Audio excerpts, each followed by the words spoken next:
So, Majestic is understanding how to manipulate the fabric of reality using magic. Yeah, like the wireless sensor networks that you've adhesed with a bunch of metamaterials and metals that you've been spraying into the atmosphere. And then, based on the N series, it's N0, N1, and N3 per the paper on the biosensor networks to the wireless sensor network to manipulate matter in the plasma-based atmosphere with your plasma-based body, but only you. Everybody else doesn't know they have that anatomy. They're not allowed to feel their biofield. They don't know what biofield concurrence is. They don't know the biofield's on the National Institute of Health. They're sitting there waiting on you, our defense intelligence agency, to save them. You're harvesting not only their DNA and their energy harvesting W-band, they're connected to the microgrid and the power grid via LoRa to pull the energy right out of them for the bioeconomy and the tokenized economy that you've been working on for over 10 years. The metamaterials of Professor Akil, these were fully finished and fully deployed in test beds in 2011.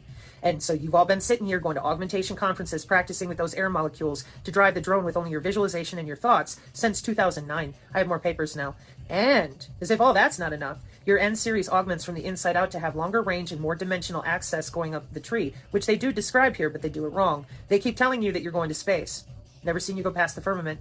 Oh, but we have access to the moon. Well, somebody might, but it sure ain't you. So if that's, whatever that is too, because they make fake suns and all this too.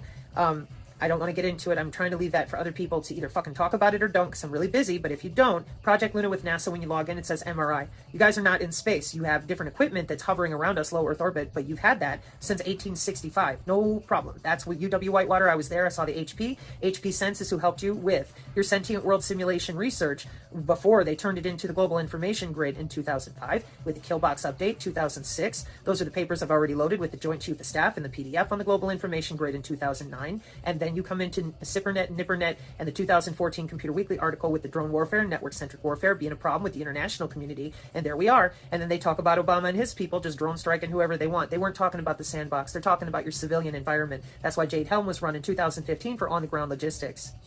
That's almost 10 years ago, General Flynn.